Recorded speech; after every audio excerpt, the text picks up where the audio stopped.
उत्तर प्रदेश का देवरिया जिला, जहां एक अष्टांग योगी जिनके शिष्यों में डॉक्टर राजेंद्र प्रसाद, राजीव गांधी, अटल जी, नेताजी थे।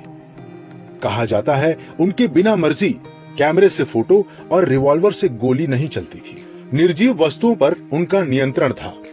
उन्होंने जीवन भर अन्न नहीं लिया। यमुना का पानी, दूध, शहद, श्रीफल के रस का सेवन करते थे। आज कहानी उन्हीं देवरहा बाबा की। भारत के उत्तर प्रदेश के देवरिया जनपद को एक योगी, सिद्ध महापुरुष एवं संत पुरुष ने अपने नाम से ख्याति दिलाई। कहा जाता है कि इनके दर्शन मात्र से जीवन सफल हो जाता है। वो अपने चमत्कार से हजारों लोगों को तृप्त करते रहे।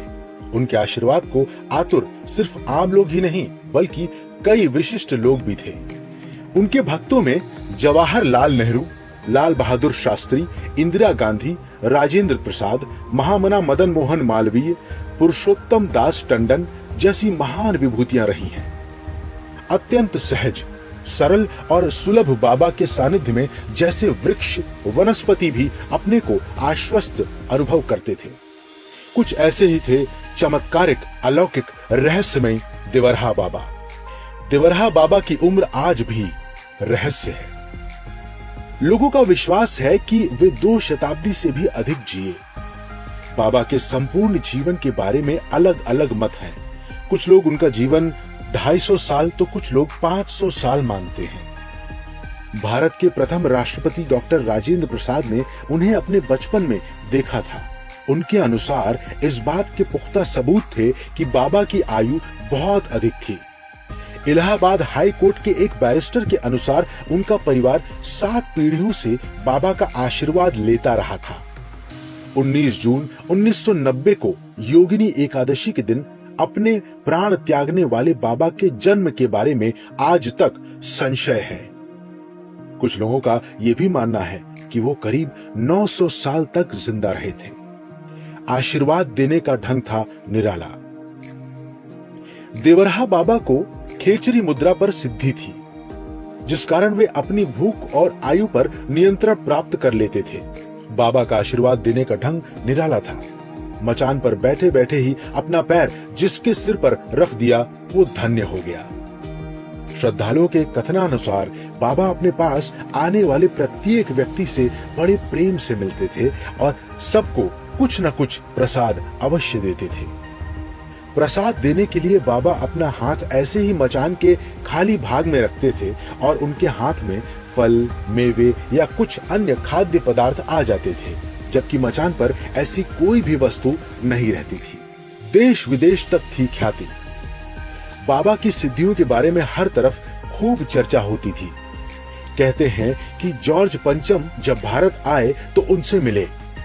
जॉर्ज को उनके भाई ने देवरहा बाबा के बारे में बताया था कि भारत में सिद्ध योगी पुरुष रहते हैं। उन्होंने जॉर्ज से कहा था कि अगर भारत जाओ तो किसी और से मिलो या न मिलो, देवरिया जिले में दियरा इलाके में मैल गांव जाकर देवरहा बाबा से जरूर मिलना। भारत के प्रथम राष्ट्रपति राजेंद्र प्रसाद को बचपन में जब उनकी माँ बाबा के पास ले गई तो उन्होंने कह दिया था कि ये बच्चा बहुत ऊंची कुर्सी पर बैठेगा। राष्ट्रपति बनने पर डॉक्टर राजेंद्र प्रसाद ने बाबा को एक पत्र लिखकर कृतज्ञता प्रकट की थी। देवरहा बाबा से ही प्रभावित होकर इंदिरा गांधी ने कांग्रेस का चुनाव चिन्ह हाथ का पंजा निर्धारित किया।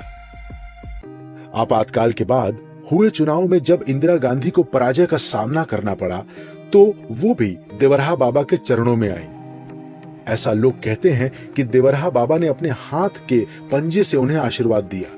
उसी के बाद से इंदिरा गांधी ने कांग्रेस का चुनाव चिन्ह हाथ का पंजा निर्धारित कर दिया। इसके बाद 1980 में इंदिरा के नेतृत्व में भारतीय राष्ट्रीय कांग्रेस ने प्रचंड बहुमत प्राप्त किया और वो देश की प्रधानमंत्री बनी। विलक्षण बाबा। बाबा देवरहा 30 मिनट तक पानी में बिना सांस लिए रह सकते थे। उनको जानवरों की भाषा समझ में आती थी। खतरनाक जंगली जानवरों को वो पल भर में काबू कर लेते थे। उनके भक्त उन्हें दया का महासमुंदर बताते थे। जो भी आया बाबा की भरपूर दया लेकर गया। वर्षा जल की भांति बाबा का आशीर्वाद सब पर बरसा और खूब बरसा। मान्यता थी कि बाबा का आशीर्वाद हर मर्ज की दवाई है। कहा जाता है कि बाबा देखते ही समझ जाते थे कि सामने वाले का सवाल क्या है। दिव्य दृष्टि के साथ तेज नजर, कड़क आवाज, दिल खोलकर हंसना, खूब बतियाना बाबा की आदत थी।